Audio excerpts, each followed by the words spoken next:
C2 plus का C4 dash dash, मतलब दो दो का डिफरेंस था। कितने का डिफरेंस था? दो का। तो हम लोगों ने क्या किया था, कुछ भी वैल्यूज आई थी और उसमें आयोटा पुट करके हम लोग उसको लेके आए थे। ठीक है। अच्छा, अब हम लोग यहां पर सेम तरीके से यूज ऑफ ओमेगा करेंगे हम लोग। ठीक है, तो हेडिंग डालिएगा यूज ऑफ ओमेगा। बेटा प्लीज बातें नहीं। यूज ऑफ ओमेगा, ओमेगा का यूज करने वाले।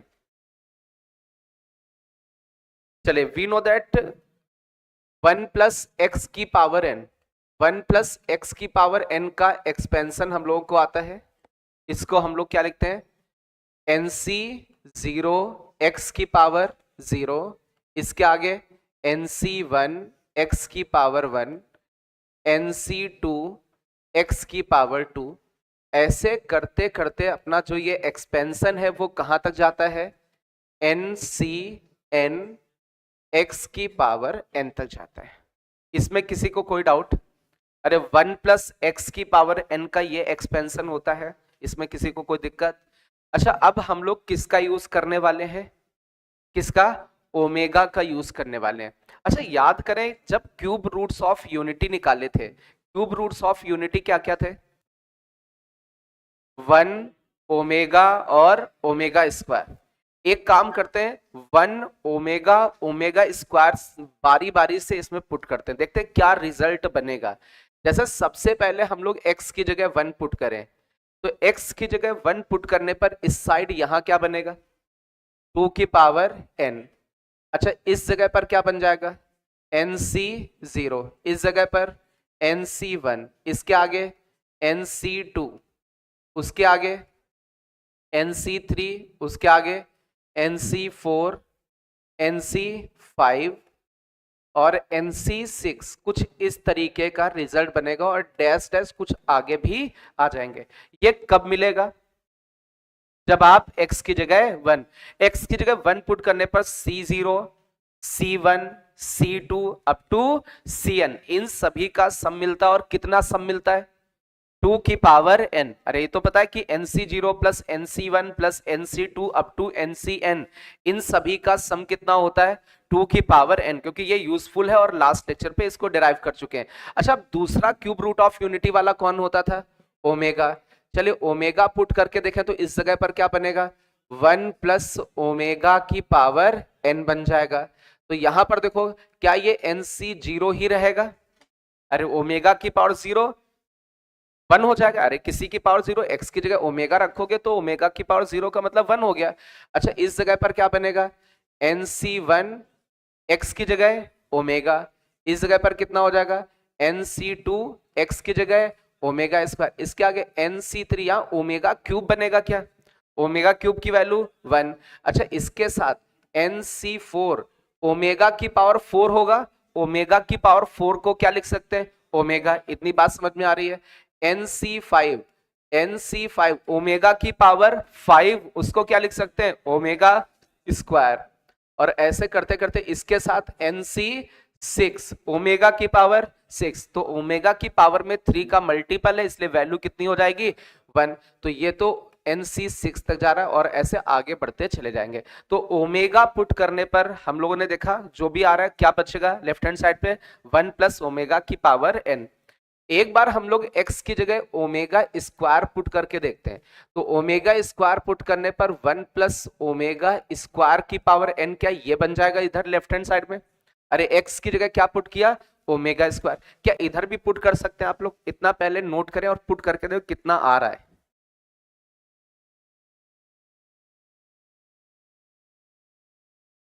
और एक के नीचे तीनों को लिखना है, मतलब तीनों एक ही सीक्वेंस में हो। C0 के नीचे C0 वाला दिखे, C1 के नीचे C1 वाले दिखे, C2 के नीचे C2 वाले, जिससे कि एक पैटर्न दिखने लगेगा वहां पर।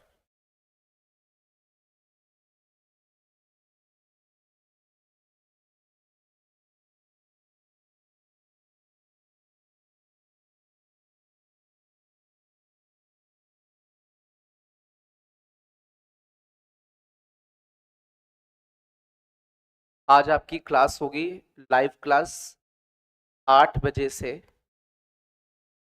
से 9 बजे तक।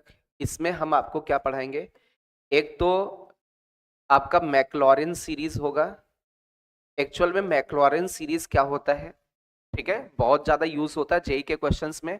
और मैक्लॉरिन सीरीज में खासकर एक्सपोनेंशियल सीरीज और लॉगरिथमिक सीरीज, एक्सपोनेंशियल सीरीज और लॉगरिथमिक सीरीज, ठीक है, इन पर बेस्ड सीरीज के क्वेश्चंस आते हैं। बाइनोमियल थ्योरम चैप्टर में आपको मिल जाएंगे, बुक्स वगैरह देखोगे तो बाइनोमियल थ्योरम में लॉगरिथमिक सीरीज और एक्सपोनेंशियल सीरीज का एक्सपेंशन होता है। क्या होता है? एक्सपेंशन। और इन पर बेस्ड अच्छे अच्छे क्वेश्चंस आए हैं जेई में, ठीक है।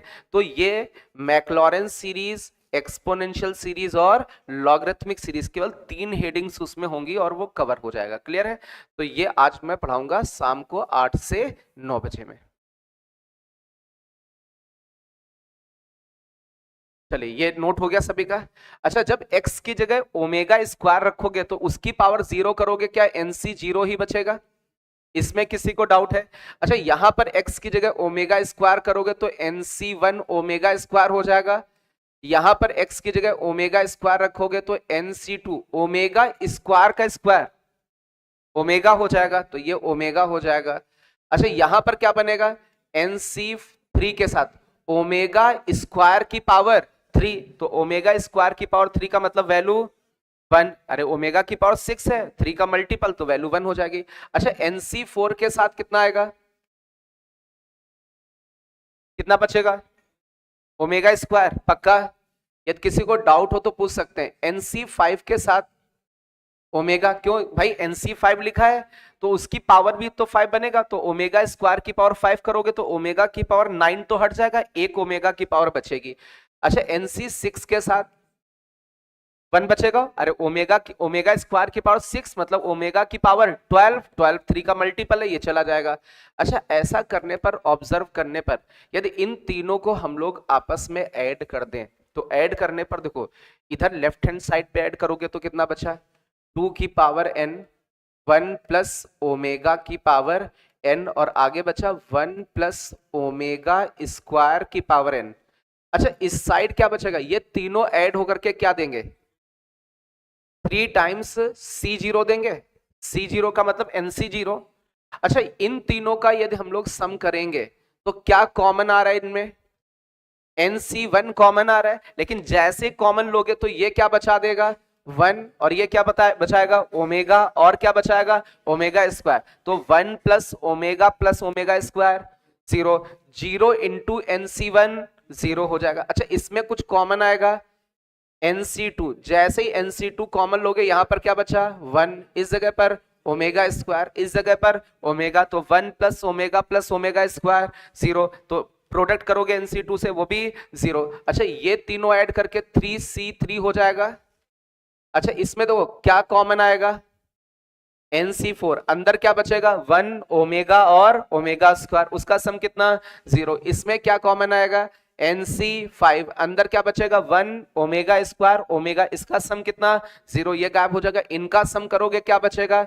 C6। अच्छा, इसमें बहुत ध्यान से देखो, क्या 3 का डिफरेंस है? C0 के आगे C3, C3 के आगे C6, C6 के आगे C9, C9 के आगे C12, मतलब 3 का मल्टीपल है। एक तरीके से क्या लिखा है? 3 के मल्टीपल में। तो यदि आपसे हम पूछें बेटा NC0, NC3, NC6 से लेकर के NC9, ऐसे NC9 से लेकर के ऐसे चलता चला जा रहा है, और वो डिपेंड करेगा लास्ट टर्म किसके ऊपर? एन के ऊपर। उससे ज्यादा नहीं हो सकता, उसके कम तक ही जाएगा या इक्वल तक जाएगा। तो इनका सबका सम क्या होता है? कैसे याद रखोगे? एक बार क्या पुट किया होगा? 1, जब 1 पुट किया होगा तो 2 की पावर n।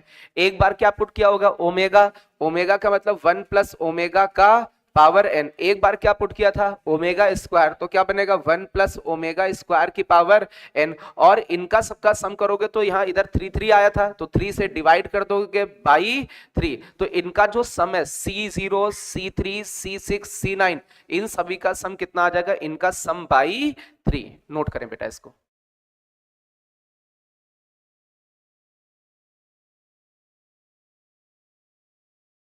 तो ये रिजल्ट आपको याद रखना है।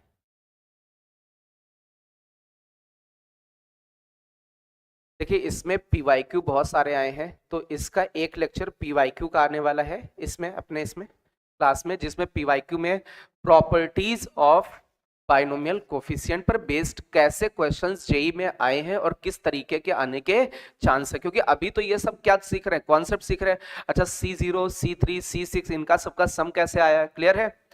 या लास्ट लेक्चर पे यूज ऑफ आयोटा सीखा, या थोड़ी बहुत और चीजें कि एपी में चीजें होती थी तो रिवर्स करके उनको ऐड कर देते थे, है ना? तो ये सारी चीजें हम लोगों ने सीखी थी। चलिए आगे बढ़े। चलिए इसमें हम लोग आगे बढ़ते हैं। नोट हो गया सभी का? नोट करें भाई।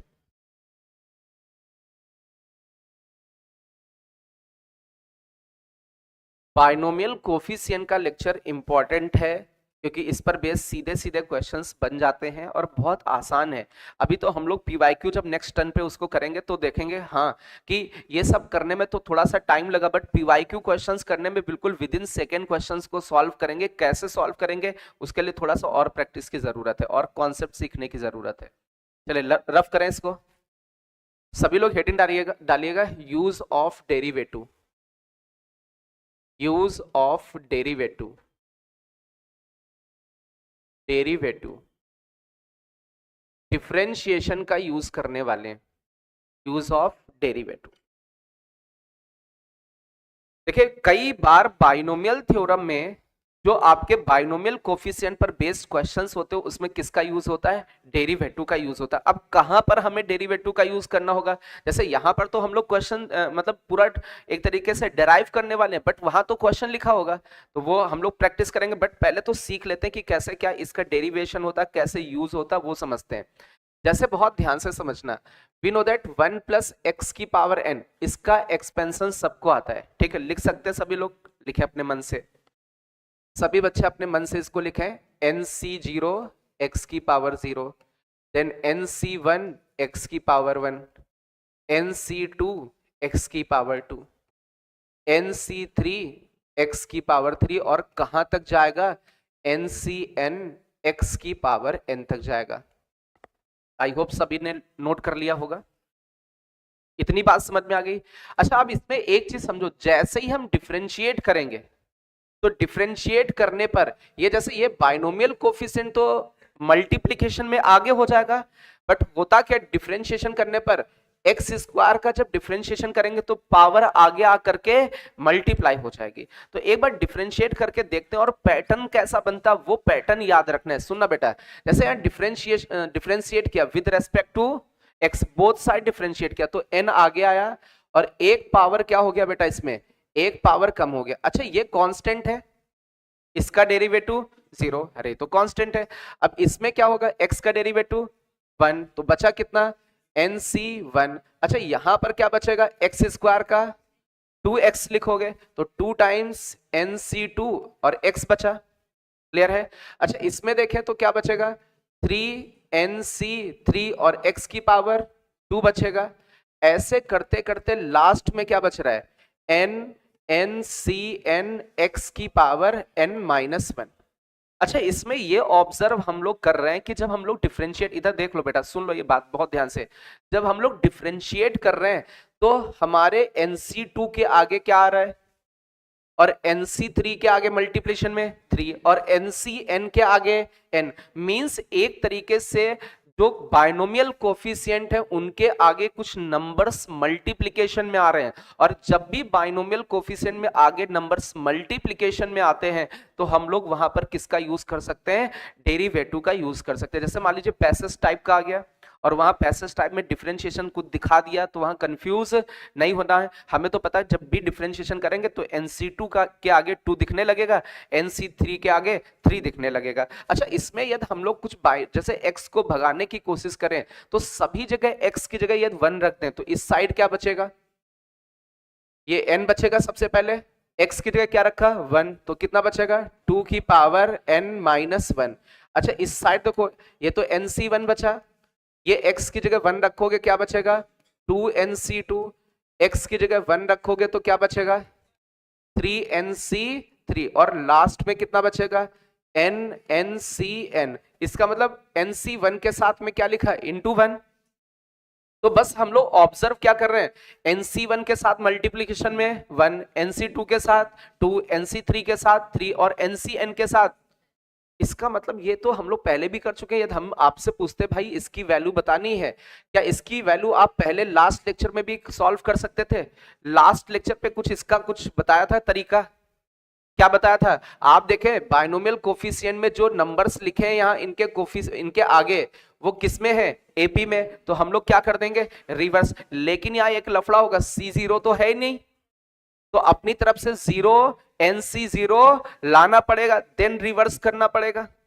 बात समझ में आ रही? अरे सारे कोफिशिएंट दिखने चाहिए तभी ये हो सकता है। क्या ये बात सबको समझ में आ रही है? तो यहां से हम लोगों ने किसकी वैल्यू निकाली, 1 NC1 और plus 2 NC2 plus 3 NC3 dash dash कहां तक, NCN। इसकी जो वैल्यू होती वो आगे क्या लिखोगे, n, फिर क्या लिखोगे, 2 की पावर n-1। इतना नोट करें पहले।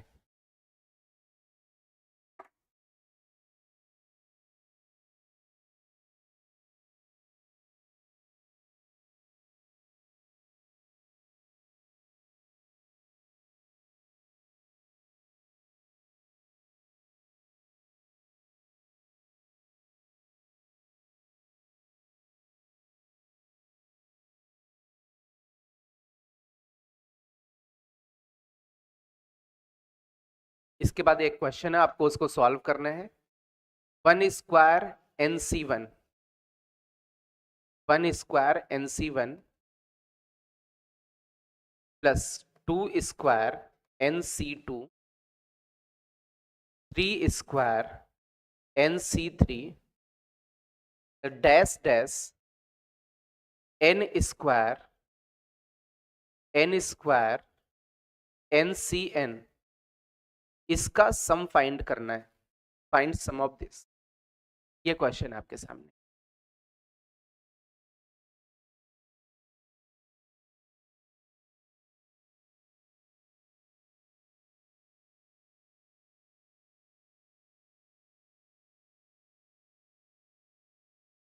ठीक है, जो फर्स्ट लेक्चर मतलब कल पढ़ाया था, आज पढ़ाया है, दोनों को थोड़ा सा देख करके आप इसका रिजल्ट फाइंड कर सकते हो।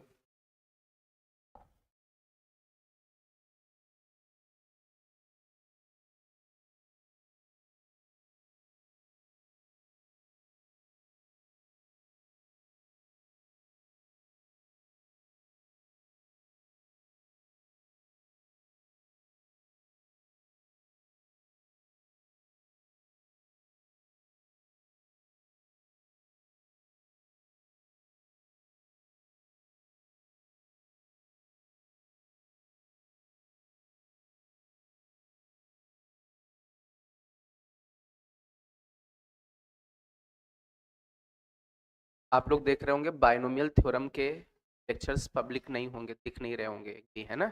कॉम्प्लेक्स नंबर के तो सारे दिख रहे हैं। हाँ, आप लोग जो आ रहे हैं इनमें से किसी का छूटा है बाइनोमियल थ्योरम, तो मेरे से आप वो लिंक ले सकते हो।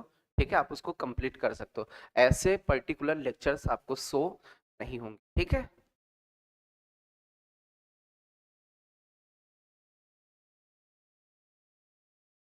किसी भी बच्चे का कोई चैप्टर छूटा है आप लोगों में से, बाइनोमियल थ्योरम का बीच का कोई लेक्चर छूटा है, तो वो ले सकते हैं आप मेरे से।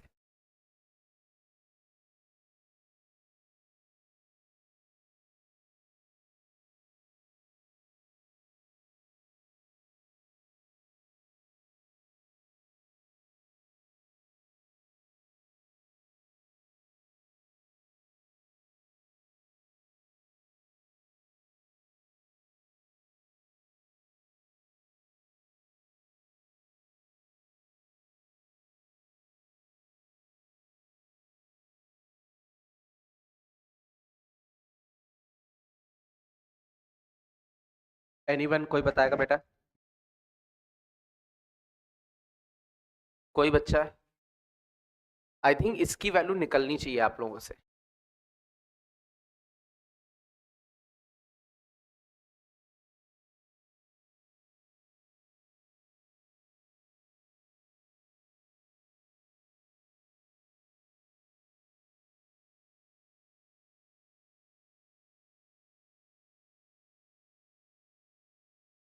कोई बच्चा?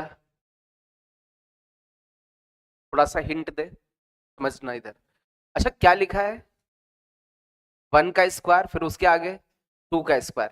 अच्छा ये स्क्वायर ना लगा होता है, 1 2 3 लिखा होता है, तो सीधे क्या करते, डिफरेंशिएट करते और x की जगह 1। अच्छा अब दो जो अपना ये बचा था, ये लास्ट लास्ट वाला रिजल्ट मैं हटा दे रहा हूं, बहुत ध्यान से समझना। अब जैसे ये क्वांटिटी आपके पास बच के आ रही है, तो हम लोग देख रहे हैं यहां पर 1 है, यहां पर 2 है। अच्छा 2 का क्या करना है, स्क्वायर, और 3 का भी क्या करना है, स्क्वायर। इसका मतलब है 2 का स्क्वायर कब होगा, जब 2 के साथ 2 मल्टीप्लाई होगा, और 3 का स्क्वायर कब होगा, जब 3 के साथ 3 मल्टीप्लाई होगा। तो यहां पर ये कैसे यहां पर 2 आ सकता है मल्टीप्लीकेशन में, जब यहां पर क्या हो, एक्स एक्स स्क्वायर हो, अरे एक्स स्क्वायर होगा तो डिफरेंशिएट करेंगे तो उसकी पावर जो होगी वो आगे आ जाएगी, 2 इससे मल्टीप्लाई होगा 2 स्क्वायर हो जाएगा। अच्छा यहां पर क्या होना चाहिए, एक्स क्यूब, यदि एक्स क्यूब होगा तो डिफरेंशिएट करेंगे तो 3 आगे आएगा, 3 3 से मल्टीप्लाई करके 3 स्क्वायर हो जाएगा। अरे बोलो भाई, और इधर ये मींस जो यहां पर नंबर लिखा है उतनी पावर यहां होनी चाहिए। यहाँ 3 लिखा तो यहाँ x की पावर 3, यहाँ पर 4 लिखा तो x की पावर 4, यहाँ n लिखा तो x की पावर n होना चाहिए। तो अब क्या करें, अरे नीड किसकी, इसको एक x की जरूरत है, x मल्टीप्लाई हो जाए तो ये एक्स स्क्वायर हो जाएगा, ये एक्स क्यूब हो जाएगा। मतलब हम लोग क्या करें, बोथ साइड, अरे दोनों तरफ मल्टीप्लाई करना पड़ेगा, तो बोथ साइड x से मल्टीप्लाई, तो इधर क्या लिखा था, n लिखा था, x लिखा, फिर 1 प्लस एक्स की पावर n-1, क्या लेफ्ट हैंड साइड में x से मल्टीप्लाई कर दिया। अच्छा इधर भी मल्टीप्लाई करिए, इधर मल्टीप्लाई करोगे तो nc1 के साथ कितना आ जाएगा, x, या 2nc2 के साथ कितना आ जाएगा, एक्स स्क्वायर, फिर 3 लिखा, nc3 के साथ कितना आ जाएगा, एक्स क्यूब, फिर डैश डैश डैश, फिर क्या लिखेंगे, n लिखा, एन सी एन के साथ कितना आ जाएगा, x की पावर n। क्या ये बात सबको समझ में आ गई, अरे बोलो भाई। अब बहुत ध्यान से बहुत अच्छे से समझना इसमें यार। अब हम इसको डिफरेंशिएट करें तो डिफरेंशिएट करने पर ये 2 इससे मल्टीप्लाई हो जाएगा, 2 स्क्वायर हो जाएगा, यहाँ x बचेगा, यहाँ पर 3 इससे मल्टीप्लाई हो जाएगा, 3 स्क्वायर हो जाएगा, यहाँ x स्क्वायर बचेगा, और x को रिमूव करने के लिए x की जगह बोथ साइड क्या पुट कर देंगे 1। लेकिन हम लोग क्या कर रहे हैं इसमें, डिफरेंशिएशन, तो इधर भी तो डिफरेंशिएट करना पड़ेगा। इधर कौन सा रूल लगेगा, अरे प्रोडक्ट रूल लगेगा, क्योंकि x इसके साथ क्या है, मल्टीप्लीकेशन में। मींस हम लोग क्या करने वाले, बोथ साइड डिफरेंशिएट करने वाले विद रेस्पेक्ट टू x। चलिए करिए इसको सॉल्व, हिंट मिल गई सभी को, अभी कर सकते हैं। पहले तो इतना लिखो, पहले 1 प्लस एक्स की पावर n लिखे, एक बार डिफरेंशिएट करें, फिर से ये पूरा प्रोसेस, फिर बोथ साइड x से मल्टीप्लाई करें, देन डिफरेंशिएट करें।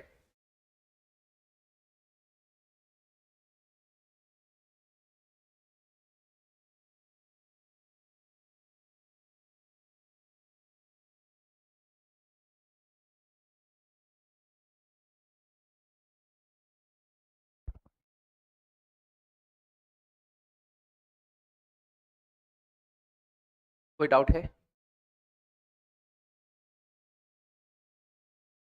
बिल्कुल। जैसे हमें दिख रहा है कि NC0 NC1 NC2 के आगे जब नंबर मल्टीप्लीकेशन में हो जाते हैं, जैसे 1 हो 2 हो 3 हो, ठीक है, तो हमें दिखता है कि हम लोग डिफरेंशिएशन का यूज कर सकते हैं।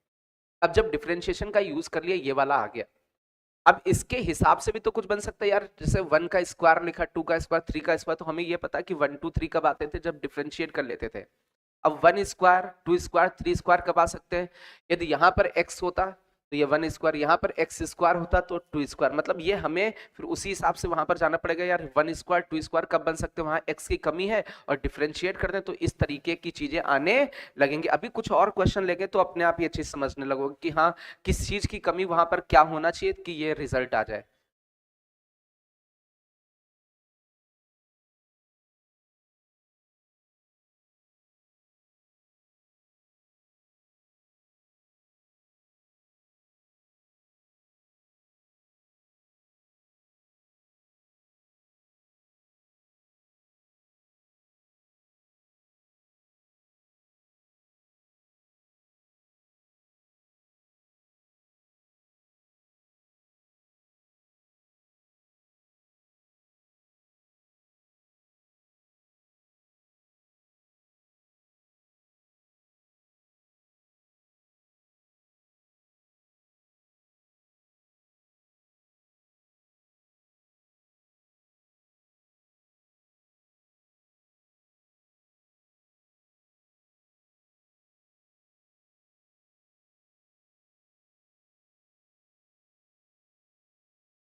चलिए, आई होप कि आप लोगों ने डिफरेंशिएट कर लिया होगा इसको।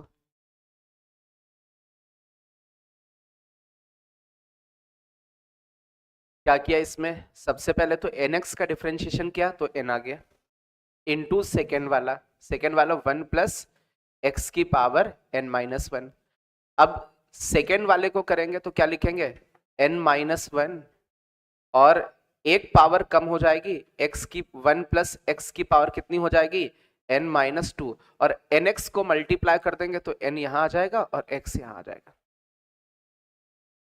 पहले फर्स्ट वाले का differentiation into second plus second वाले का डिफरेंशिएशन इनटू फर्स्ट हो जाएगा। तो इधर अच्छा डिफरेंशिएट करें तो इधर डिफरेंशिएशन में nc1 आएगा और ये 2 स्क्वायर nc2x बचेगा, और ये बचेगा 3 स्क्वायर nc3 एक्स स्क्वायर बचेगा, और ऐसे करते करते लास्ट में n स्क्वायर ncn x की पावर n-1 बचेगा। अभी क्या करेंगे, बोथ साइड x की जगह 1, जैसे ही x की जगह 1 पुट करोगे तो ये वाला टर्म क्या बचेगा, nc0, आगे क्या बचेगा 2 स्क्वायर nc2, फिर आगे बचेगा 3 square nc3 dash dash, last में क्या बचेगा, x की जगह 1 रखने पर ये पूरा गायब हो जाएगा, n स्क्वायर ncn। तो इधर भी x की जगह 1 रख के देखें। अच्छा, x की जगह 1 रखोगे तो ये कितना बचेगा, n2 की पावर n-1, और यहां पर कितना बचेगा, n-1 और 2 की पावर n-2। क्या ये बात सबको समझ में आ रही है? तो मेरी बात समझो, कुछ बच रहा है क्या, सही है? कहां पर बेटा, x की जगह तो 1 रख रहे हैं ना।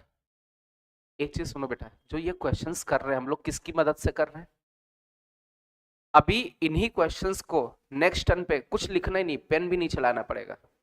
जितना ये इसका रिजल्ट निकाल रहे हैं ना, इसका रिजल्ट निकालने के लिए ज्यादा से ज्यादा हार्डली सिग्मा कुछ ये इतना लिखेंगे और आंसर आ जाएगा। बट उनको सॉल्व करने के लिए पहले तो ये हमें सोचना पड़ेगा, ये चीजें आती होंगी तभी वो रिजल्ट, वो चीजें हम लोग इसमें डायरेक्टली अप्लाई कर पाएंगे जो नेक्स्ट टर्न पे आने वाला है। ठीक, मतलब उसके लिए हम लोग एक तरीके से भूमिका बना रहे जो हमारे पीवाईक्यू क्वेश्चन से किस तरीके के क्वेश्चंस आ सकते हैं, और अपने लेंदी क्वेश्चंस को हम लोग कैसे सिंपल और छोटा कर सकते हैं, उनके लिए ये चीजें हो रही हैं। क्लियर है कि हम लोग कैसे सोच रहे हैं, वो रिजल्ट्स कैसे आ रहे हैं। चलिए इसी में थोड़ा सा हल्का सा चेंज करते हैं।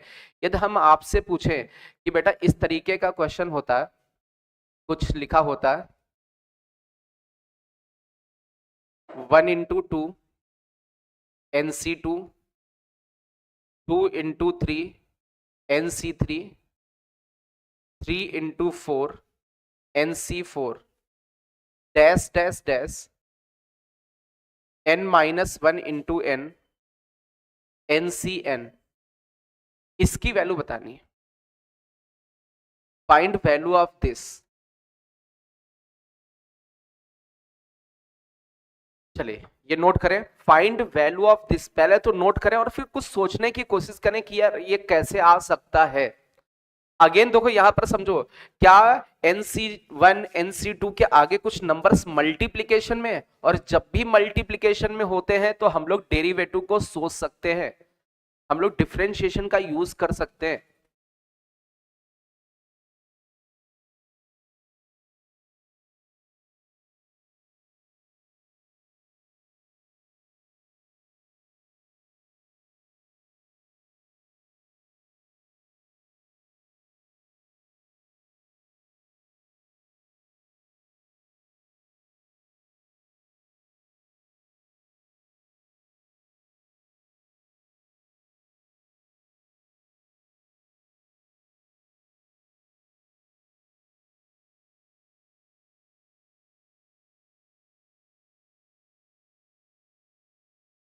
हाँ, बस उसी चीज को किया गया है। ठीक है,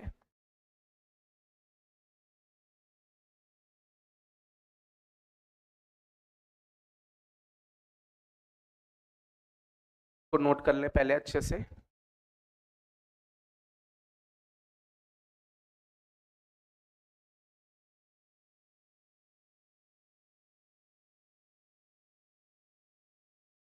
अच्छा एक चीज समझो बेटा, यार जैसे ये 1 है, ये 2 है और ये 3 है, ये तो दिखता कि भाई किसके साथ बनता है, बट इनके साथ कुछ नंबर्स और भी मल्टीप्लीकेशन में आने लगे। तो एक काम करते हैं, इसको रफ कर दें, तो नोट हो गया होगा, ये रफ करते भाई।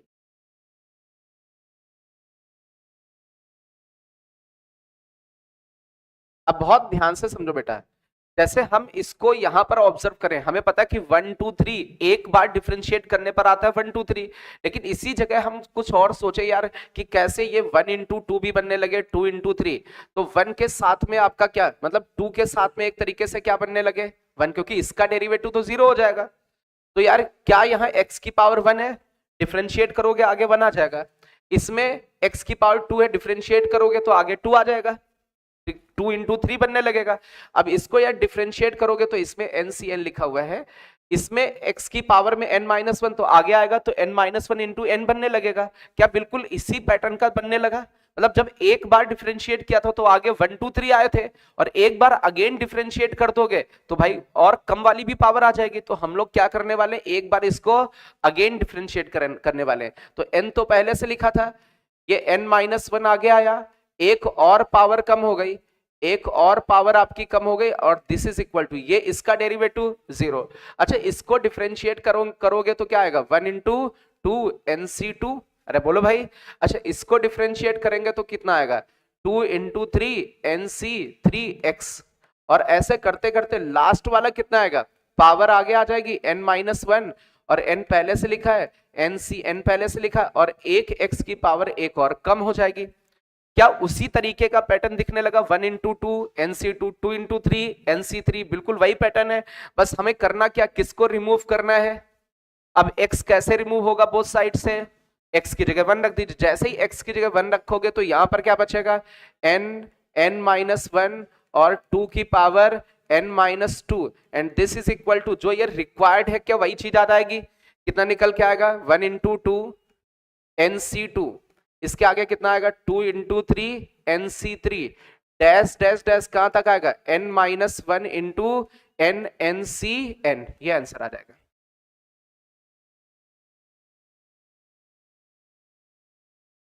नोट करें भाई स्पीड में। अच्छा डेरिवेटिव का यूज कहां पर करने वाले हैं, जब बाइनोमियल कोफिशिएंट के आगे मल्टीप्लिकेशन में कुछ नंबर्स दिखने लगे। यदि मल्टीप्लिकेशन में नंबर्स हैं तो हम लोग किसका यूज कर सकते हैं, डेरिवेटिव का। हालांकि जितने भी ये क्वेश्चन अभी किए हैं यही सेम क्वेश्चन, बस थोड़ा सा हल्का सा पेन चलाना पड़ेगा और सारे क्वेश्चन सॉल्व होंगे with the help of general term sigma, है ना। बट वो चीजें तभी आएंगी जब ये सारी चीजें आती होंगी हमें, ठीक है, तभी उनको करने में मतलब अच्छा लगेगा। हाँ ये ऐसे करते हम लोग कितना लेंदी होता, बट ये छोटी सी उसमें तुरंत का तुरंत सॉल्व हो रहा है। और कभी कभी ऐसे कुछ क्वेश्चंस बन जाते हैं जिनमें वो सॉर्ट नहीं लगता मेथड, तो हमें फिर ये पूरा प्रोसेस करना पड़ता है। तो पता चला कहीं पर किसी स्टेप में सॉर्ट हो रहा है तो वहां कर लिया, बट कहीं पर हमें पूरा कॉन्सेप्ट अप्लाई करना तो वो भी तो आना चाहिए, है ना। इसलिए दोनों चीजें आनी चाहिए कि वो जो शॉर्ट ट्रिक है उसकी बजाय मतलब मान लीजिए वो यूज नहीं हुआ तो ये कैसे यूज होगा, ठीक है। रफ करें इसको। अच्छा डिफरेंशिएशन में सीखा कि आगे मल्टीप्लिकेशन में, तो इंटीग्रेशन में क्या होगा, डिवीजन में आ जाएगा नंबर। क्यों, जैसे x की पावर 2 को यदि इंटीग्रेट करो तो कितना होता है x की पावर 3/3।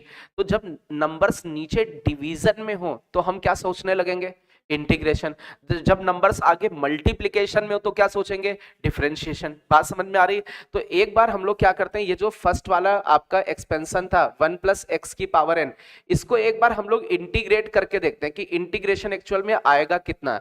अच्छा इसका इंटीग्रेशन करोगे तो क्या होगा, इसका इंटीग्रेशन करने पर 1 + x की पावर 1 बढ़ जाएगी n+1, और अपॉन में कितना आ जाएगा n+1। कोई दिक्कत किसी को।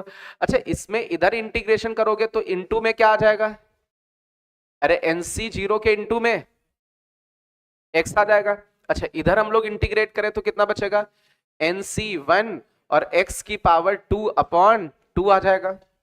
कोई डाउट हो तो पूछो। अच्छा यहां पर हम लोग यदि इंटीग्रेट करें तो x² का इंटीग्रेशन x³/3, मतलब NC2 के नीचे कितना आ जाएगा 3। ऐसे करते करते यहां पर कितना आ जाएगा NC3 के नीचे 4 x की पावर 4। ऐसे करते करते यहां पर NCN के नीचे कितना आ जाएगा n+1 x की पावर n+1। अब बट जब हम लोग इंटीग्रेट करते हैं तो एक इंटीग्रेशन कांस्टेंट भी आता है, इनडेफिनिट होगा। मान लीजिए डेफिनिट है तो नहीं आएगा।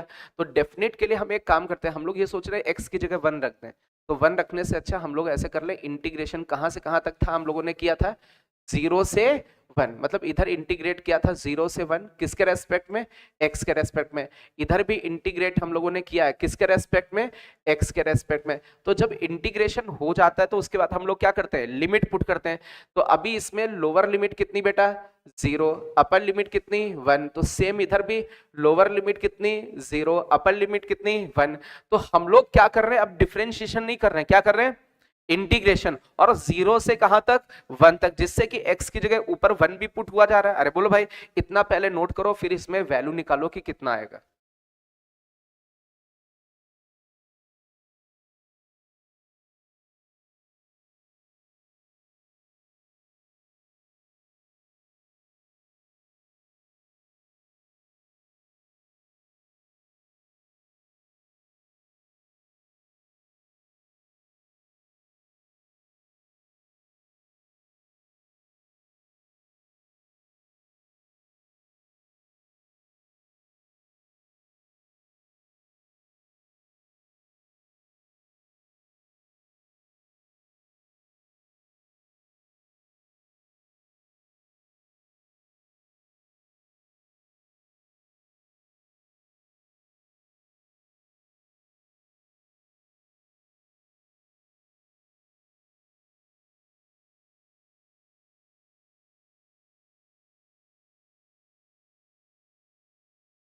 ठीक है, बाइनोमियल कोफिशिएंट पर बेस्ड ये सेकंड लेक्चर है, एक लेक्चर और लगेगा क्योंकि ये सबसे इंपॉर्टेंट दो चीजें हैं। या तो जनरल टर्म पर 60% चांस होगा क्वेश्चन आएगा, और 25% या 35% सोच लो आपका properties of binomial coefficient, 35% question chance होगा। बस 5% और बचेगा जो इधर उधर से आ सकता है। मतलब ये सबसे मोस्ट इंपॉर्टेंट ये दो हेडिंग्स हैं। 95% चांस होगा कि इन्हीं दो हेडिंग से ही क्वेश्चन आएगा। 5% में जैसे binomial theorem for any index है, या मल्टीनोमियल थ्योरम है, बहुत सारी चीजें आ जाती हैं, उन पर बेस्ड 5% चांस हो सकता है कि उन पर बेस्ड क्वेश्चन है।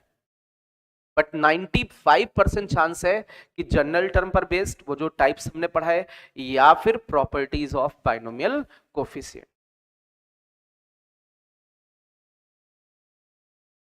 ये जेई मेंस के लिए, जेई मेंस में जिस तरीके के क्वेश्चन पूछे जाते हैं वो पैटर्न मैंने बताया है।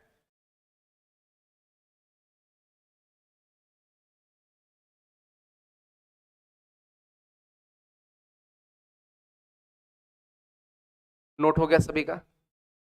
चलिए अभी इसमें हम लोग 1 रखेंगे, तो 1 रखने पर कितना बचा, 2 की पावर n+1 अपॉन n+1, और माइनस लोअर लिमिट 0 रखने पर कितना बनेगा, 1/n+1, ये बनेगा क्या।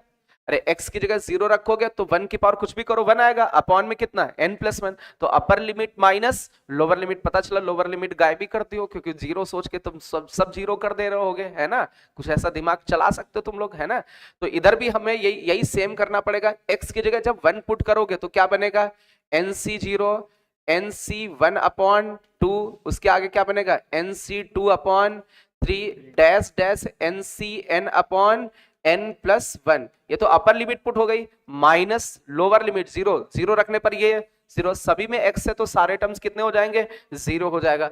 तो मतलब nc0/1, nc1/2, ठीक है। इस तरीके का ये दिख जा रहा है तो हमें क्या करना, नीचे नंबर्स है देखो 1 2 3, जब इस तरीके के नीचे डिनोमिनेटर में नंबर्स दिखने लगते तो हम लोग क्या कहते हैं, किसका यूज हो सकता है, इंटीग्रेशन का यूज हो सकता है। क्या ये बात सबको समझ में आई। चले इसी पर बेस्ड एक क्वेश्चन आपको सॉल्व करना है, इसकी वैल्यू बतानी है, nc0 प्लस का nc4 प्लस का nc8 plus dash dash dash,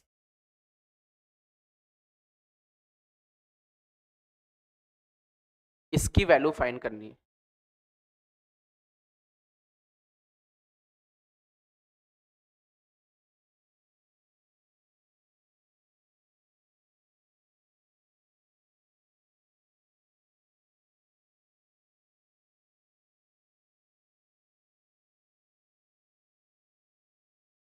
C0, C4, C8 ये वैल्यू फाइंड करनी है।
एनीवन?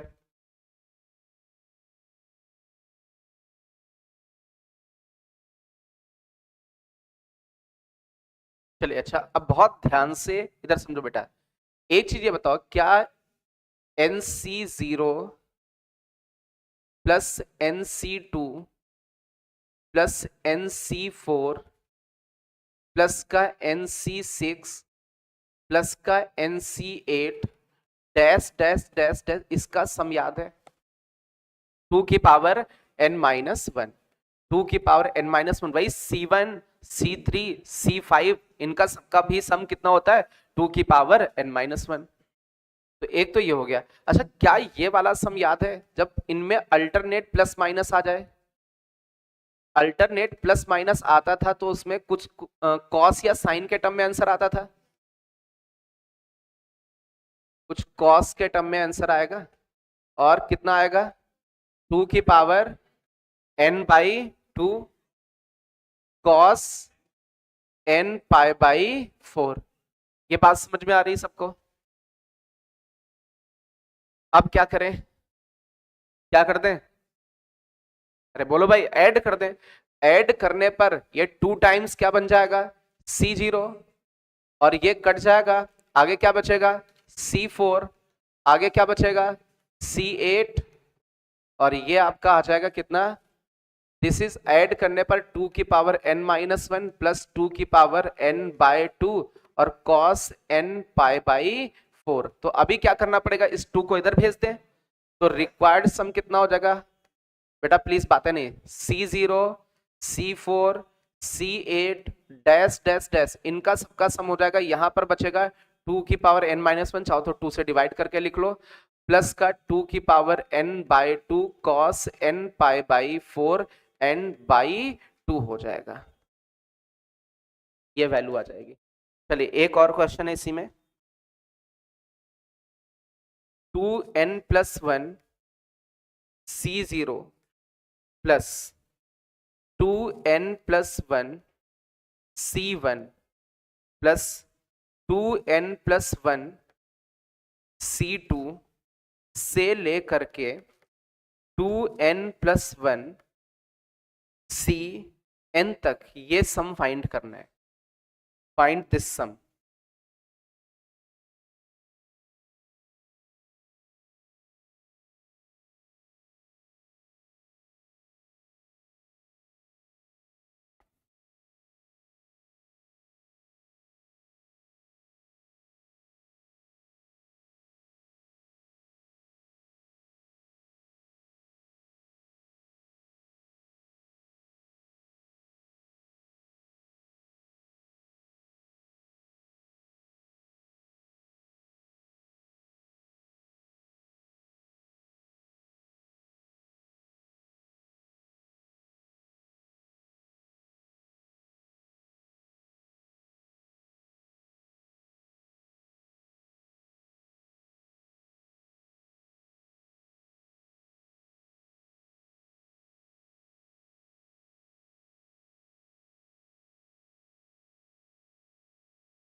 बातें नहीं बेटा प्लीज।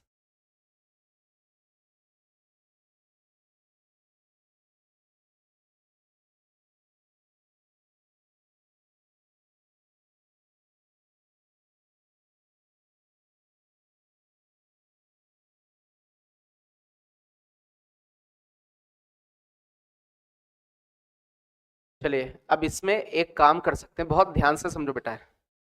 इसमें कुछ ऑब्जर्वेशन समझ में आ रहा है क्या हो रहा है।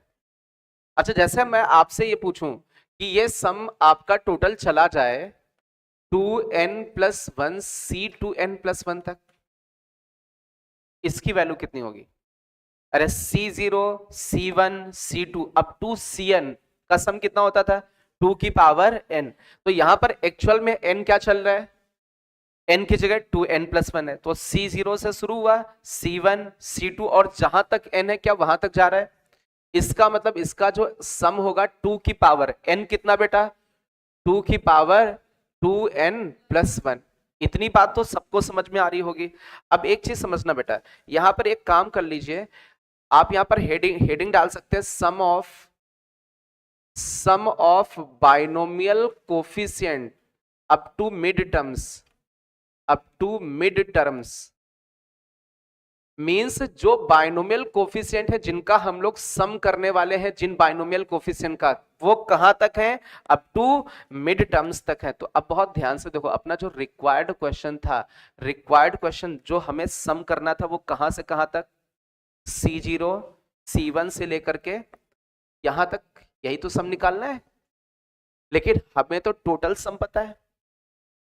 अब एक चीज ये बताओ बेटा, ये वाला जो लिखा है इसको क्या लिख सकते हो? 2n+1 C0 लिख सकते हो। इसके जस्ट पहले वाले को क्या लिखोगे? 2n+1 C1 लिख सकते हो। इसका मतलब ये जो टोटल सम लिखा हुआ है, दिस इज 2 टाइम्स, क्या लिखा है? 2 times 2n+1 C0, 2n+1 C1, 2n+1 C2 और डैश डैश कहां तक जाएगा? 2n+1 Cn। क्या यहां तक जाएगा? एक बार फिर से समझ लो, लास्ट वाला ये C0, ये C0 जुड़ करके कितना हो गया? 2C0।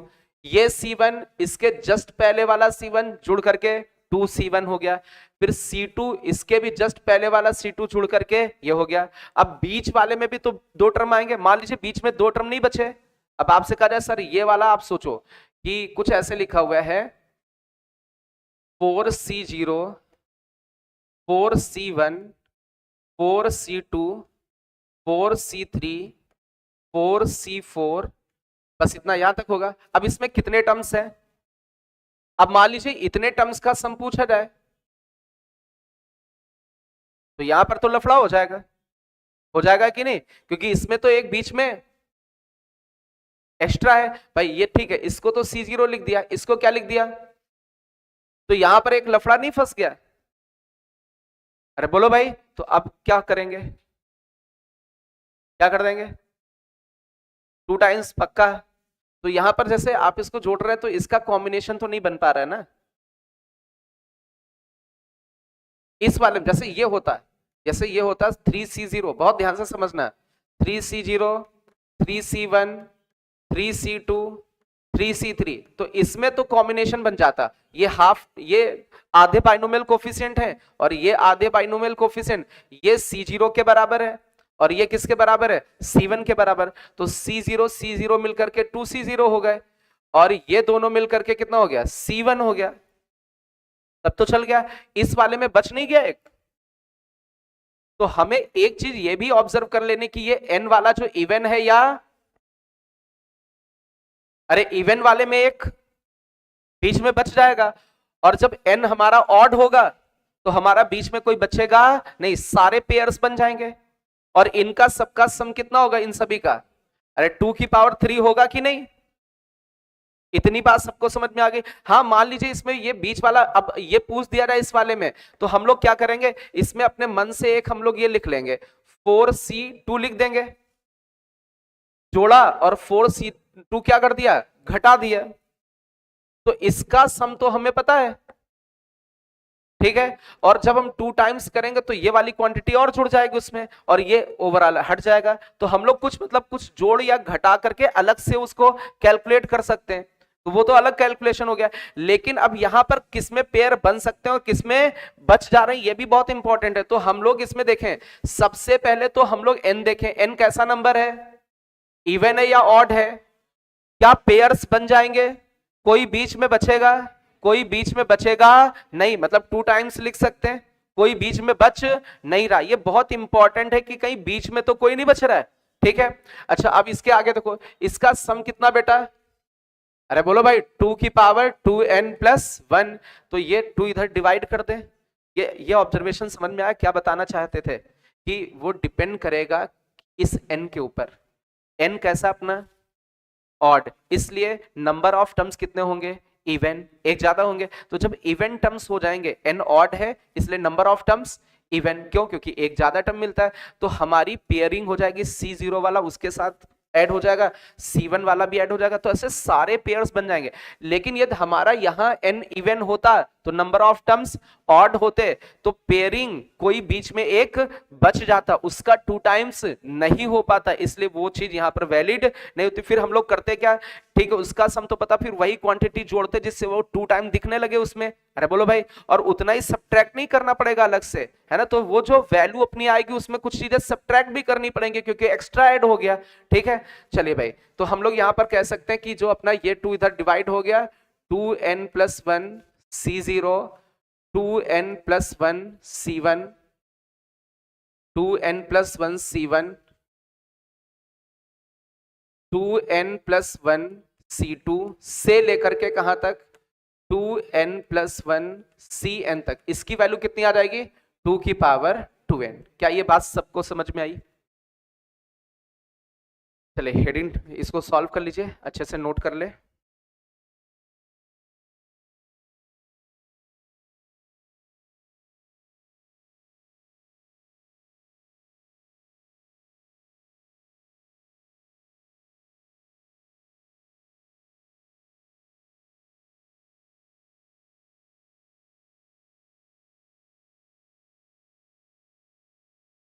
चलिए इसी में coefficient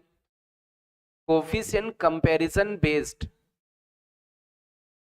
coefficient comparison based questions, heading डाल लीजिए, कोफिशिएंट कंपैरिजन बेस्ड क्वेश्चंस,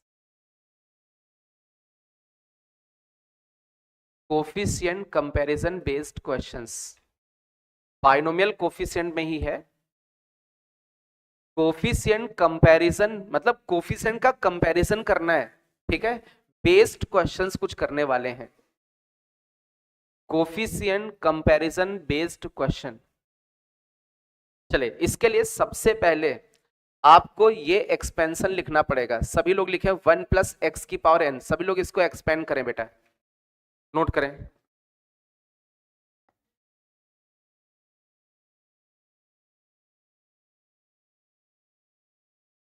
इसका एक्सपेंशन तो सबको लिखना आता है, इसका एक्सपेंशन लिख जाए तो आप इसका एक्सपेंशन लिखना है x+1⁴n का।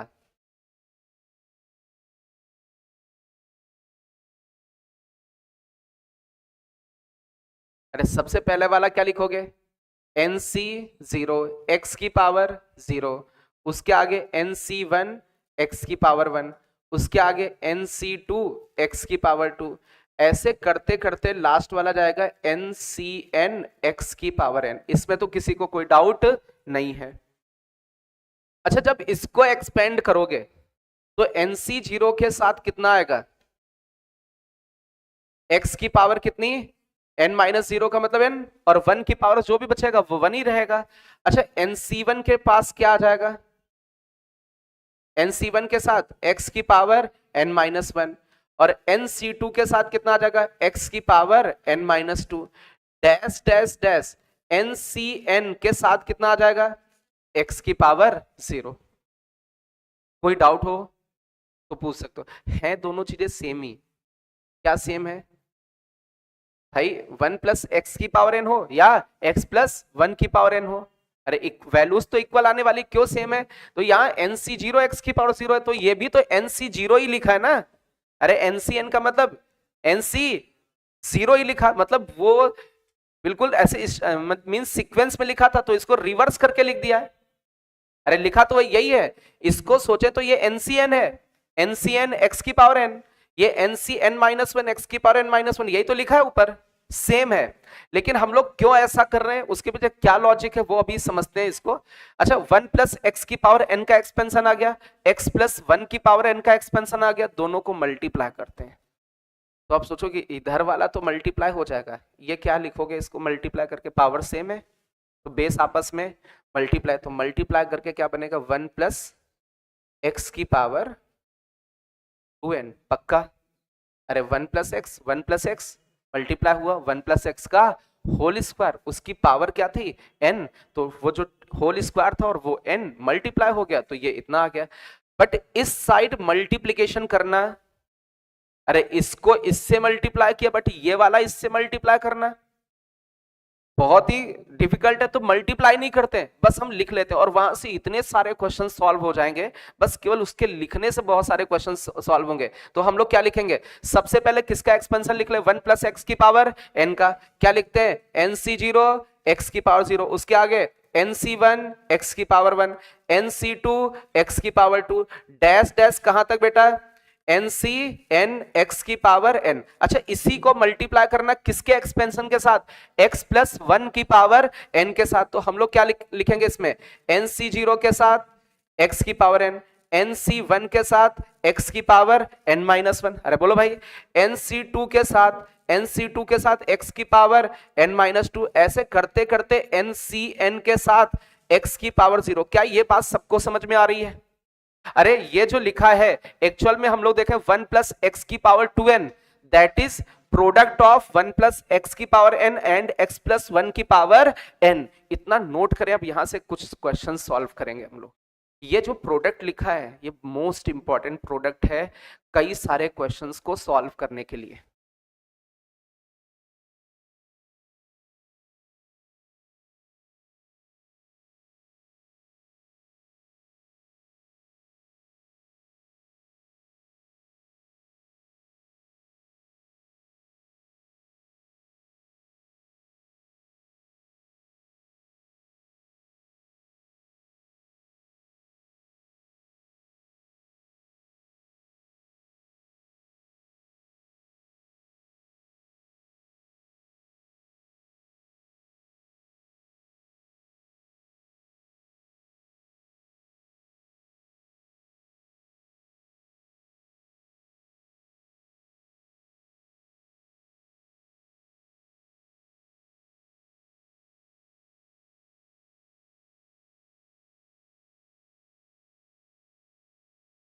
इतना नोट करें, अब थोड़ा सा हेडिंग समझाते कि हेडिंग क्या पड़ी हुई थी, किस तरीके के क्वेश्चंस हैं, हम लोग क्या सोचेंगे, कैसे क्वेश्चंस में अप्रोच करेंगे वो समझते हैं। मतलब क्वेश्चन आ गया तो सोचेंगे कैसे कि यही लगने वाला है। अब बहुत ध्यान से समझना है, एक पहले तो क्वेश्चन लिखते हैं कि किस तरीके के क्वेश्चंस में ये चीज अप्लाई होगी। ठीक है, जैसे आपसे कभी पूछा जाए NC0 NC वैल्यू पूछी जाएगी NCN plus NC1 into NCN-1 plus NC2 into में NCN-2 डैश डैश डैश कहां तक जाएगा आपका NCN इंटू NC0। ठीक है, ये लिखा हुआ है, इसमें किसी को कोई डाउट है? कहां से शुरू हुआ, C0 फिर C1 फिर C2 और Cn। अब सुनना बेटा बहुत ध्यान से, इस क्वेश्चन में देखें आप में कई बार ऐसे क्वेश्चंस, मतलब एक बार नहीं कम से कम 6 से 7 PYQ मिलेंगे जिनमें बाइनोमियल कोफिशिएंट का क्या लिखा होगा, प्रोडक्ट करके लिखा होगा। क्या करके लिखा होगा, और प्रोडक्ट करने के बाद उनको क्या किया गया होगा, ऐड। तो जब भी इस तरीके से बाइनोमियल कोफिशिएंट प्रोडक्ट के टर्म में लिखे और उनका सम पूछा गया हो तो मैक्सिमम टाइम्स 90% चांस क्या होगा कि 1 प्लस एक्स की पावर एन की सीरीज और x प्लस 1 की पावर एन की सीरीज को मल्टीप्लाई करने के बाद ही ये क्वेश्चन सॉल्व होंगे। कैसे सॉल्व होंगे, बहुत ध्यान से समझे। जैसे हम लोग केवल इसको फर्स्ट वाले को ऑब्जर्व करें, ठीक है, तो ये जो लिखा हुआ प्रोडक्ट है, क्या लिखा है, NC0 और NCN। आप इसमें से किसको उठाओगे, ठीक है, जैसे NC0 है तो NC0 को उठा लिया। अब इसमें किससे मल्टीप्लाई करें कि ये प्रोडक्ट बन जाए, तो किसको किससे करें, फर्स्ट वाले को किससे, लास्ट वाले से। यदि ऐसा मल्टीप्लाई करोगे तो ऐसा मल्टीप्लाई करने पर तो NC0 इंटू NCN और साथ में x की पावर कितनी हो जाएगी, 0। कितनी पास में। अच्छा दूसरा वाला देखो बेटा, ये जो दूसरा वाला है, दूसरा वाला क्या करेंगे, NC1 को उठाएंगे और इसके जस्ट पहले क्या रहा होगा, NCN-1 और x की पावर 1 ये रहा होगा।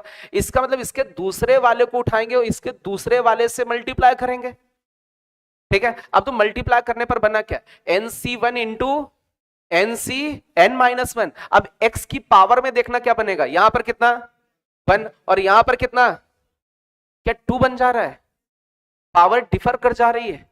तो ये नहीं करना, मतलब कुछ ऐसे मल्टीप्लाई करना कि पावर्स डिफर ना करें। ये तो लफड़ा हो गया, पावर क्या कर जा रही है, डिफर कर जा रही है। अब क्या करना होगा, पावर डिफर ना करें, मतलब कि ये प्रोडक्ट पॉसिबल नहीं है। पर मतलब एक जगह x की पावर 0 बना तो आगे भी ये x की पावर 0 के साथ ही बने, ये भी x की पावर 0 के साथ बने। एक चीज सोचो, क्या इसको हम लोग NC0 भी सोच सकते हैं, अरे NCN का मतलब NC0, इसका मतलब NC0 को किससे मल्टीप्लाई कर लें, अरे यार NC0 को किससे, NC0 वाले से, कोई दिक्कत। तो जब ये मल्टीप्लाई होगा, सुनना बेटा, NC0 को NC0 से मल्टीप्लाई किया हुआ, x की पावर यहां कितनी और यहां पर कितनी, n, तो मतलब क्या बना, x की पावर n। अच्छा ये क्या लिखा है, NC1 और ये भी क्या लिखा है, NC1। मतलब ये प्रोडक्ट कब बनेगा, जब हम NC1 को किससे, NC1 वाले से मल्टीप्लाई करें। जैसे ही मल्टीप्लाई करेंगे तो NC1 और NC1 ये आपस में मल्टीप्लाई हुए और यहां x की पावर 1 है और यहां पर n-1, क्या सेम पावर बन जा रही है। इसका मतलब ये जो आगे वाला ये NC2 है तो ये भी NC2 लिखा है, तो NC2 को किससे मल्टीप्लाई करें, NC2 वाले से। तो NC2 को यदि NC2 वाले से मल्टीप्लाई किया तो पावर्स कितनी बनेगी, x की पावर n ही बनेगा।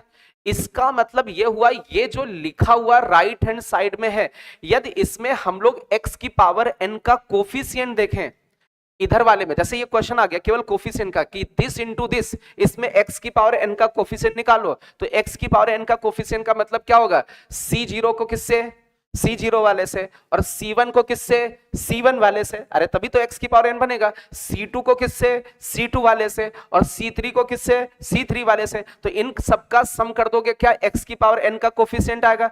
एक चीज समझो, जो इधर x की पावर n का कोफिशिएंट आएगा वही तो इसमें भी आएगा। तो अब समझना बहुत ध्यान से, इसको रफ करें थोड़ा, जो लिखा है यहां पर, ये क्या लिखा है, ये किसका कोफिशिएंट है, अरे ये किसका कोफिशिएंट है, एक्चुअली में यही तो लिखा है, किसका कोफिशिएंट है, कोफिशिएंट ऑफ x की पावर n। तो ये जो इसकी वैल्यू है that is equal to coefficient of x की पावर n। और हम लोगों ने इस साइड से ऑब्जर्व किया x की पावर n का कोफिशिएंट, जो इसमें x की पावर n का कोफिशिएंट आएगा इस प्रोडक्ट में वही तो इसमें आएगा। अच्छा जैसे ये लिखा होता था 1 प्लस एक्स की पावर n, इसमें x की पावर r का कोफिशिएंट क्या होता था, अरे कितनी बार लिखा है, NCR। जैसे x की पावर 3 का कोफिशिएंट पूछें तो NC3, ये जो n लिखा होगा उसके हिसाब से। तो अब यहां पर यदि हम आपसे ये पूछें कि बेटा n की जगह तो 2n है, n की जगह कितना है, 2n है। अब हम आपसे पूछें x की पावर 3 का कोफिशिएंट बताओ, तो NC3, अरे x की पावर 3 का कोफिशिएंट आ गया। जैसे हम पूछे x की पावर r का कोफिशिएंट बताओ, तो अरे n की जगह 2n है, सॉरी ये कितना हो जाएगा, आर हो जाएगा एक्स की पावर 4 का। अभी मुझे किसका कोफिशिएंट चाहिए, अरे किसका कोफिशिएंट चाहिए, एक्स की पावर एन का। तो एक्स की पावर एन का इसमें कोफिशिएंट क्या बनेगा, 2n इसका मतलब ये जो प्रोडक्ट था, ये जो प्रोडक्ट का सम लिखा था, ये किसका कोफिशिएंट है, अरे ये किसका कोफिशिएंट, एक्स की पावर एन। तो इधर वाले में प्रोडक्ट करके देखा एक्स की पावर एन का कोफिशिएंट, तो इधर एक्स की पावर एन का कोफिशिएंट कितना आ जाएगा, 2n। इसमें किसी को डाउट है, एक बार फिर से समझे। सबसे पहले आपके सामने जब क्वेश्चन आएगा तो कोफिशिएंट कैसे लिखोगे, मल्टीप्लिकेशन में कैसे लिखोगे, बाइनोमियल कोफिशिएंट। तो यहाँ दो बाइनोमियल कोफिशिएंट का प्रोडक्ट है, यहाँ भी दो बाइनोमियल कोफिशिएंट का प्रोडक्ट है, और मल्टीप्लाई करने के बाद इनका सम पूछा जाएगा। तो हम ये सोचेंगे यार मल्टीप्लिकेशन है, तो मल्टीप्लिकेशन वाला एक याद आ रहा है, 1 प्लस एक्स की पावर एन का एक्सपेंशन और x प्लस 1 की पावर n का एक्सपेंशन। ये जो प्रोडक्ट होता है उसमें सोचेंगे यार ये किसका कोफिशिएंट हो सकता है, तो ये C0 है, ये भी C0 मान सकते हैं। तो C0 को ये C0 वाले से ये इतना लिख लेंगे, ये लाइन लिखेंगे केवल ये वाली लाइन, C0 को C0 वाले से मल्टीप्लाई करेंगे तो किसका कोफिशिएंट बन रहा है, x की पावर n का। अच्छा ये C1 है तो ये भी C1 है, तो C1 इंटू C1 कब बनेगा, C1 इंटू C1 बनेगा, मल्टीप्लाई करेंगे तो x की पावर n के कोफिशिएंट में बनेगा। मतलब इसमें देखें, इस प्रोडक्ट में दिस इंटू दिस में x की पावर n का कोफिशिएंट देखें तो अपना रिक्वायर्ड क्वेश्चन दिख रहा है। तो होता क्या है कि जब भी ऐसे प्रोडक्ट में होगा तो इस वाले में वो चीज झलकेगी कि ये जो पूछा गया वो किसका कोफिशिएंट है। जैसे x की पावर 5 का कोफिशिएंट है तो इसमें आंसर कितना आ जाएगा, 2n c 5 आ जाएगा। जैसे इसमें ये किसका कोफिशिएंट रिक्वायर्ड क्वेश्चन, x की पावर n का, तो जो इधर x की पावर n का कोफिशिएंट वही इसमें भी होगा, तो इसमें x की पावर n का कोफिशिएंट कितना होगा, 2n cn। बात समझ में आई। तो हम लोग एक तरीके से इसमें कर क्या रहे हैं, इधर x की पावर n और उधर x की पावर n दोनों के कोफिशिएंट को हम लोग क्या कर रहे हैं, कंपेयर कर रहे हैं, coefficient comparison based question. But ये कब अप्लाई होता है, जब बाइनोमियल कोफिशिएंट मल्टीप्लिकेशन में दिखे और उनका सम पूछा जाए। क्लियर हो गया, इतना नोट करें पहले।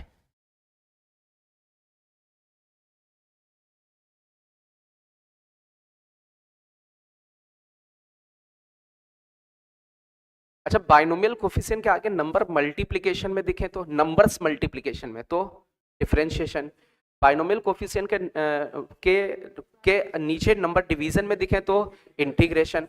दो बाइनोमियल कोफिशिएंट मल्टीप्लिकेशन में दिखे और उनका सम पूछा जाए तो 1 प्लस एक्स की पावर एन का एक्सपेंशन और x प्लस 1 की पावर n के एक्सपेंशन में वो किसका कोफिशिएंट बन रहा है। तो इधर देखेंगे किसका कोफिशिएंट, उधर साइड में उसी का कोफिशिएंट निकाल देंगे, उसका आंसर आ जाएगा। आयोटा के यूज से हमें C0 C4 C6 इनके प्लस माइनस अल्टरनेट वाले वैल्यू मिली थी। ओमेगा के यूज से C0 C3 और C6 C9 इनका सबका सम मिल गया था, है ना। तो ये सब बैकबोन होने वाला है पीवाईक्यू क्वेश्चंस के लिए।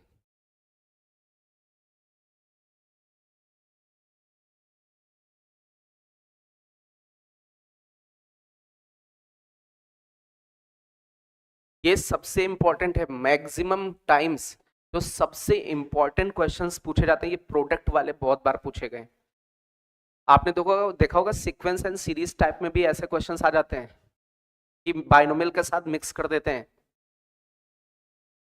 चलिए इसी में एक क्वेश्चन पूछते हैं।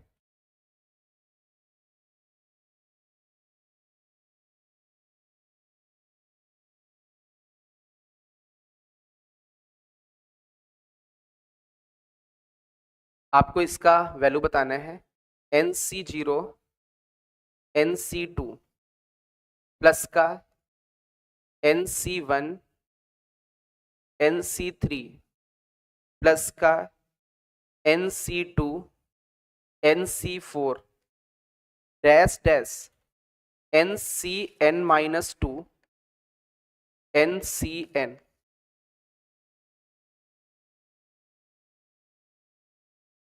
ये इसका वैल्यू बताना है।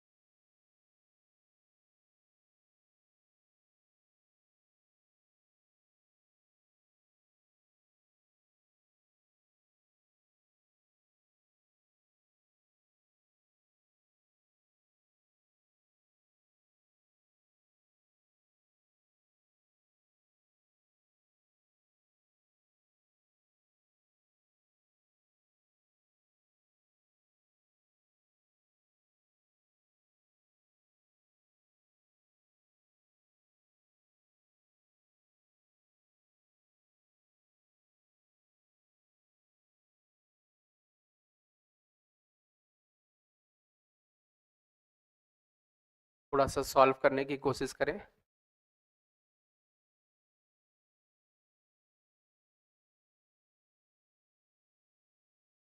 अच्छा, इसमें ये सबका नोट हो गया इधर वाला।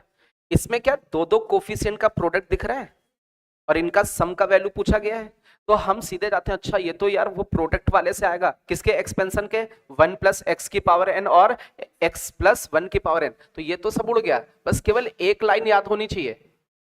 कौन सी लाइन? ये लाइन डायरेक्ट याद होनी चाहिए। अरे बोलो भाई, जब प्रोडक्ट करेंगे तो 1 प्लस एक्स की पावर 2n बनेगा, और इधर ये 1 प्लस एक्स की पावर एन और ये x प्लस 1 की पावर एन। अब यार अब सोचो बेटा, अब हम लोग क्या सोचेंगे, ये लाइन केवल याद है हमें और हम सब भूल चुके हैं, केवल ये लाइन याद है। अब हमें ये जो प्रोडक्ट है, इस प्रोडक्ट को सोचना है कि कैसे बनेगा। इसमें C0 को, अरे C0 को C2 से, तो C0 को ये C2 से मल्टीप्लाई करेंगे तो इसमें x की पावर 0, इसमें x की पावर n-2। किसका कोफिशिएंट है ये? x की पावर n-2। लेकिन अभी पूरा थोड़ी नहीं है। अच्छा आगे भी देखो, C1 को किससे? C3 से। C1 को C3 वाले से मल्टीप्लाई करोगे, C3 वाला क्या होगा यहाँ पर? NC3 x की पावर n-3 ये होगा। तो C1 को C3 से मल्टीप्लाई किया, यहाँ x की पावर 1 और यहाँ x की पावर n-3, मल्टीप्लाई करने पर जो x की पावर बची वो, इसका मतलब जो रिक्वायर्ड क्वेश्चन है, दिस इज इक्वल टू, किसके इक्वल है? कोफिशिएंट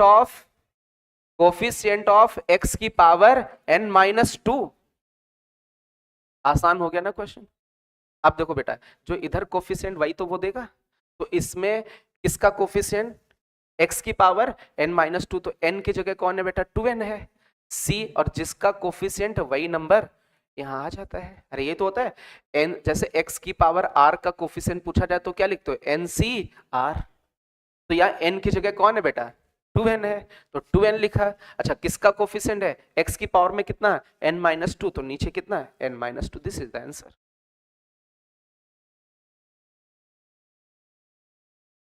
अच्छा यहां पर ऐसा लिखा होता है NC2, इसका मतलब क्या? NCn-2 भी लिखा है। समझ में आ रहा है? अच्छा जैसे मैं ये पूछूं यार, NC0 का होल स्क्वायर, NC1 का होल स्क्वायर, NC2 का होल स्क्वायर, क्या इसका भी वैल्यू निकाला जा सकता है? आप लोग निकाल सकते हैं? अरे अभी निकाला था कि नहीं? NC0 को तो NC0 से मल्टीप्लाई कराया था, और एक NC0 दूसरा NC0 को क्या लिख सकते हैं? कितना? NCN। अरे वही चीज लिखी जो प्रूफ की थी। तो ये वाला क्वेश्चन सॉल्व हो गया। ये कई बार ऐसे पैटर्न देखे होंगे आपने, अरे देखा होगा ना, बहुत बार क्वेश्चन दिखे होंगे, यार ये क्या दे दिया है, ये तो सॉल्व नहीं कर पाएंगे। तो अब इतना जरूर पता चल गया, जो बाइनोमियल कोफिशिएंट यदि मल्टीप्लिकेशन में दिख जाए, कैसे, तो सीधे सीधे हम इस प्रोडक्ट के पास आते, केवल ये लाइन याद रखते हैं और फिर उसमें ढूंढते यार ये जो लिखा हुआ है ये किसका कोफिशिएंट है, और जिसका कोफिशिएंट वो इसमें अप्लाई कर देते हैं, आंसर तुरंत। क्या पेन चलाने की जरूरत है? क्या इन क्वेश्चन में पेन चलाने, इसमें पेन चलाने की जरूरत है? अरे थोड़ा सा दिमाग कम है तो एक लाइन तो लिखना पड़ेगा। ये ऑब्जर्व करने के लिए C0 को C2 से करें, तो C0 को C2 से करने पर किसका कोफिशिएंट? x की पावर n-2 आ रहा है। C1 का C3 से करने के लिए, C1 का C3 से करने के लिए अगेन x की पावर n-2 का आ रहा है।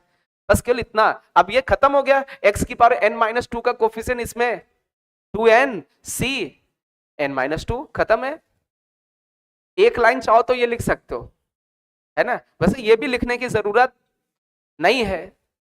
अरे C0 वाले में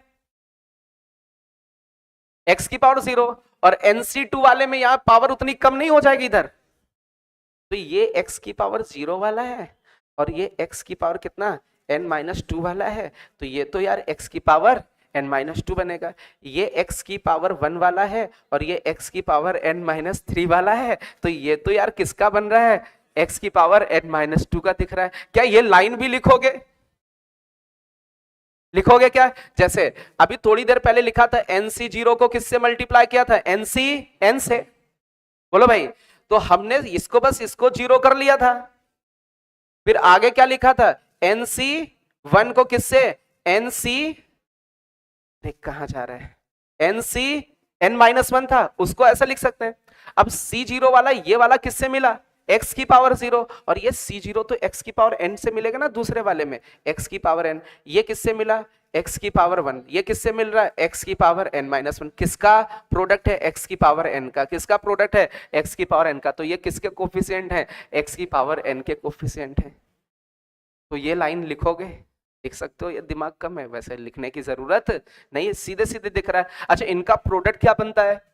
1 प्लस एक्स की पावर 2n, जिसका कोफिशिएंट बने 2n, और अरे भाई तुम नीचे क्यों जा रहे हो? 2n, और जिसका प्रोडक्ट बने वो क्वांटिटी। अरे बोलो भाई, जिसका भी कोफिशिएंट। खत्म हो गया, लिखने की जरूरत है?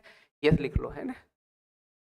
लिखना है क्या? मैं सोच रही ये क्या लिख ले, है ना? चलो भाई, तो आई होप ये क्लियर हो गया होगा। अब देखो, सबसे मेन जो बाइनोमियल कोफिशिएंट का लेक्चर है, वो सबसे मेन वाला कब होगा?